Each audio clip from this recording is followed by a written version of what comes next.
Hi guys, welcome back to my YouTube channel. Today we are going to be doing a review slash recap of the movie Malignant. Malignant?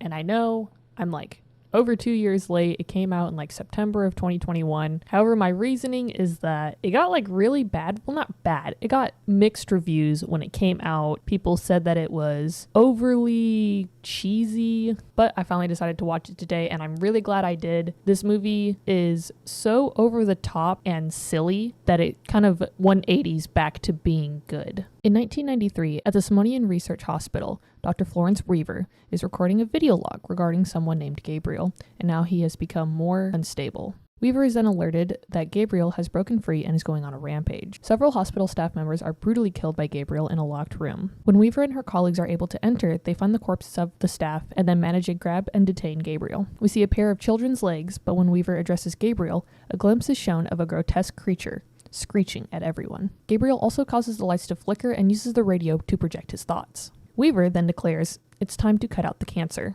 We move to the present day where we meet Madison Mitchell. She is currently pregnant and on her way home from work. She lives in Seattle with her husband Derek, who is abusive and basically useless. It is hinted that Madison has had miscarriages because Derek basically says that it is her fault, but he is kind of vague on what he means. During a heated argument, he throws Madison against the wall so hard that it cracks her head and leaves a huge dent in the wall. Derek quickly tries to apologize, but Madison locks herself in the bedroom. Later that night, while Madison is sleeping in the bedroom, Derek is sleeping on the couch. While he is asleep, he hears commotion in the kitchen and gets up to check it out. He finds a shadowy figure appearing to watch TV, but when he goes to turn the light on, nobody is there. Derek is then stalked by the figure until it appears to stab him and then mangle his body. Madison goes downstairs to see what is going on, and she finds Derek's body. The dark figure appears to chase Madison through the house until Madison ends up in her bedroom knocked unconscious. Paramedics and authorities come upon the scene and take Madison to the hospital. She is met by her sister Sydney, who tells her that she was attacked. Derek is dead, and unfortunately Madison has lost her pregnancy. Madison absolutely loses it and she begins to wail uncontrollably. Madison is later visited by a detective from the police station named Detective Shaw. Madison is unresponsive, but her sister Sydney shows up. She tells Shaw that Derek kept her away from Madison, so she never really knew how abusive he was to her, or that Madison had suffered previous miscarriages. Shaw's partner, Detective Moss, suspects that Madison killed Derek herself because of the abuse. We fast forward 2 weeks later and Madison gets returned to her house and tries to get her life back to normal. She does hear noises and sees what looks to be a shadowy figure outside of the street from her window. When Sydney comes to visit Madison, Madison tells her something that she has never known before. Madison was actually adopted around the age of 8 by their parents. We are then moved to a scene where a tour guide is giving a tour of, seems to be some sort of museum. This lady is unnamed and we aren't really given any backstory about her. She's giving a tour to a group of people in an underground exhibit.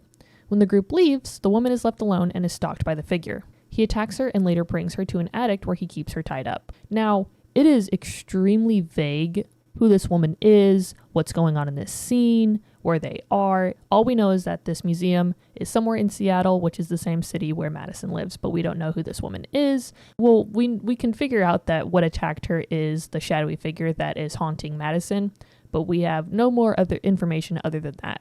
And then the lady is brought back to an attic in an undisclosed location where we also don't really know where it is. We then move to the doctor that we saw in the beginning, Dr. Weaver. She's at her home where she feels an unnatural presence. At the same time, Madison is attempting to do laundry at her house, but when she goes to put the laundry in the washing machine, we see Dr. Weaver who is screaming at Madison, asking her why she's in her house. Madison then sees the figure approaching Dr. Weaver. Madison remains frozen in place while she witnesses the figure getting closer and closer to Weaver. And through a staticky television, he utters the words, "It's time to cut out the cancer." Weaver knows that it's Gabriel, and he proceeds to grab a trophy to stab Weaver to death. The two detectives from earlier go to Weaver's house and investigate the crime scene, finding a picture of a girl named Emily May, and then taking Weaver's patient records as evidence. We then meet Dr. Victor Fields, a former colleague of Weaver's, overhears about her death and is mortified by the circumstances. As Fields settles in for bed, he is stalked by Gabriel as well. Madison tries to go to bed, but sees Fields in the bed next to her as Gabriel takes the weapon and proceeds to gruesomely stab Fields in the face and neck. Madison and Sydney go to the two detectives with the description of her vision. They basically blow her off. They think it's some kind of joke, or they think that she's trying to mislead him away from the actual culprit, who right now the detectives believe to be Madison. Madison insists that what she saw actually happened and convinces the detectives to go check out the scene. They end up finding the apartment building, but the two detectives are forced to go knocking on all the doors on the top floor until they happen upon Fields' room and discover his corpse. When they go back to the station, Madison tries to identify the killer, but can only really come up with a monstrous looking facial description. She goes to the bathroom and gets a phone call from an unknown number. It is Gabriel speaking to her, telling Madison that her real name is actually Emily. Even though Madison insists that she doesn't know who this is, she does end up addressing Gabriel by name. Madison and Sydney go to the home of their mother, Janine, who becomes mortified when Madison brings up Gabriel. She gives them a videotape of Madison as a child, who appears to be talking to Gabriel as though he is actually in the room with them. Then there is another video of Madison during Christmas time where she's talking into seems like a children's play phone, but she's talking to Gabriel on the phone and asking him not to kill baby Sydney. Because at this point, their mom is pregnant with Sydney. Shaw does more research into Weaver's work and learns of another colleague, Dr. John Gregory, who is also involved with the procedures of Gabriel. Surely enough, Madison sees herself in Gregory's home just before Gabriel can get to him. Shaw finds Gregory's address and attempts to find him, but he ends up too late and discovers Gregory's corpse in a bathtub full of blood. Madison is actually still finding herself at that scene in the bathroom as Shaw enters and tries to warn him as Gabriel appears. Gabriel nearly kills Shaw, but he shoots at Gabriel, who then proceeds to flee through the fire escape. Shaw chases him and ends up in a dark alley where Gabriel nearly gets him again, but Gabriel does end up escaping. And when they go on this epic chase scene, it seems as though Gabriel actually leads him to the scene where the tour guide woman was taken. At this point, I didn't know if there was some sort of connection. I was thinking maybe Gabriel lived in this museum type of thing, but it didn't really seem likely. The two detectives meet with Madison and Sydney again, plus a hypnotherapist, as they try to get Madison to unlock her childhood memories. Because as of right now, Madison says that she doesn't remember anything before she was adopted. Through the hypnotherapy, they now know that Weaver and her team had Madison, or her real name Emily, as a case study. Madison remembers that Gabriel would speak to her as a child and would actually do bad things that would end up getting blamed on Madison and would get her in trouble. One of the worst things that Gabriel made Madison do was stand over her adoptive mom with a knife while she was pregnant. Gabriel was instructing Madison to basically cut the baby out of her mom. As Madison is talking to the detectives and the hypnotherapist, the lady that was earlier captured breaks free of her bonds, but as she's trying to walk through the attic, she actually falls through the floor and lands in Madison's living room. The woman is taken into the hospital, but she is in a coma. And Madison, unfortunately, is taken into custody because this doesn't look too good. This missing woman, who is brutally beaten and battered, falls through the roof of Madison's home after 3 people have gotten brutally murdered, and Madison is basically saying that it's her imaginary friend. The two detectives interrogate Madison, where she gets anchored at the accusations to the point where she yells and causes all the lights to blow out. Shaw's phone then rings and Gabriel's voice speaks to taunt them. Sydney decides to go out on her own and gathers as much information as she can about the hospital that Madison was staying at.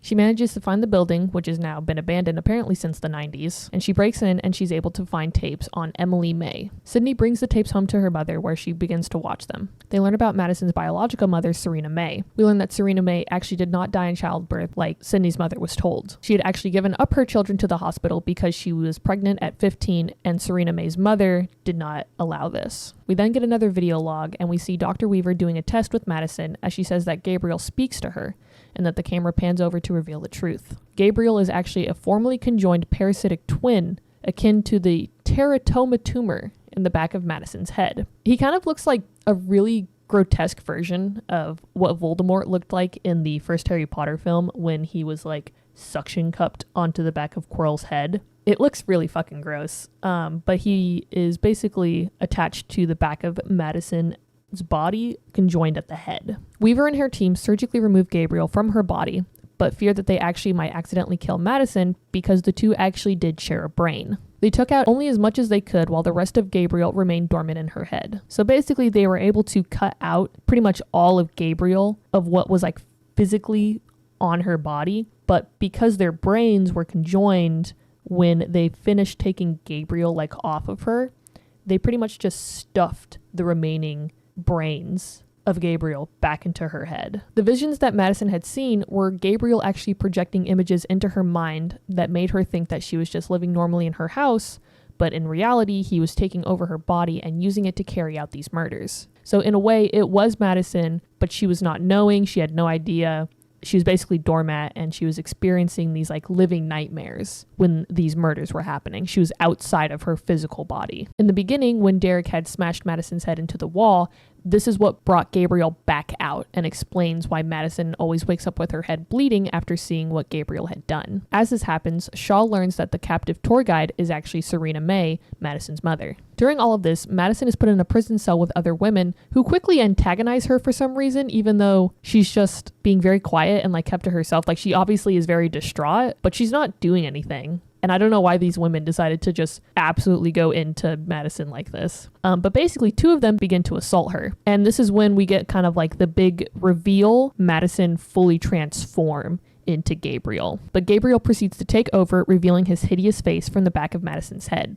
Like, it literally it splits her skull apart, and it like juts out, and then her hair like perfectly parts around it. I found this really funny. It does look really goofy. And then Gabriel proceeds to slaughter all of the women in the cell and manages to break free when a guard comes up to try to stop him, I guess. I don't know what this guard's plan was. He then rampages through the station and murders a bunch of other guards and almost manages to kill the two detectives that were helping Madison. Gabriel decides to leave the station, and Detective Shaw realizes that he's going to go to the hospital to try to end his mother, Serena May. Sydney also tries to go to the hospital to warn the guards of what are happening and to potentially save Serena May from dying. And as she is getting there, she's talking to the guard, and the guard actually has a pacemaker like in his chest, and it starts to like sizzle out basically and starts to heat up because Gabriel is fucking with the electronics again, and it actually like blows up in his chest. And that part actually fucking scared me because I did not expect it to blow up. Gabriel ends up making it to Serena May's room just as Shaw is also.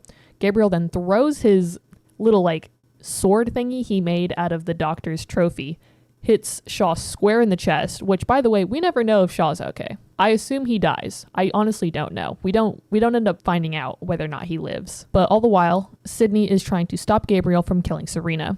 He hurls a whole hospital bed at her, and it basically almost crushes her. I don't know how she lives through this. Like, it literally almost crushes her. As Madison is viewing all of this, Sydney calls out to her saying, the reason why you had all those miscarriages is because Gabriel was feeding off of them, and that's why they died. He was trying to regain power to come back. Now, it appears that Gabriel shoots Sydney in the head before going after Serena, and then Serena dies. She apologizes to Gabriel for giving him up, but he is unmoved and still kills her, saying that it's her fault that he's a monster. Then Madison's voice calls out saying that Gabriel was always a monster, and it turns out that she has entered Gabriel's mind. She is using the manipulation skills that Gabriel had forced upon Madison, and now Madison is making Gabriel see what she wants. So Sydney and Serena didn't actually die, thankfully. Madison manages to regain control of her mind and body and creates a prison for Gabriel to be trapped in, never allowing him to hurt anyone ever again. All he can do is scream from behind these mental bars, basically. We then get a touching moment between Madison and Sydney as Madison actually manages to lift the entire hospital bed from over Sydney and embraces her and says that she has always been her true sister. Now, I can totally understand where the mixed reviews come in for this movie. I can say in full certainty that I absolutely love this movie. The idea is so over the top that it's good. And it's kind of cliche, you know, the whole like main character isn't aware of what they're doing type of thing. But to have it be main character Madison is actually the product of having a conjoined like evil twin that was basically a tumor. It was surgically removed, but they didn't do it all the way, so a part of him lives inside of her. It's all very, what's the word? I think they described it as campy. A campy horror movie is a movie that is characterized by its over-the-top or exaggerated elements, such as cheesy special effects, hammy acting, and a general sense of absurdity. And boy, is this movie fucking absurd. I will say that the acting in it can be a bit bad-ish at times. The woman who plays Madison, I think her name is Annabelle Wallis, does a fantastic job. She does a great job. Everybody else, I can't say it's that great.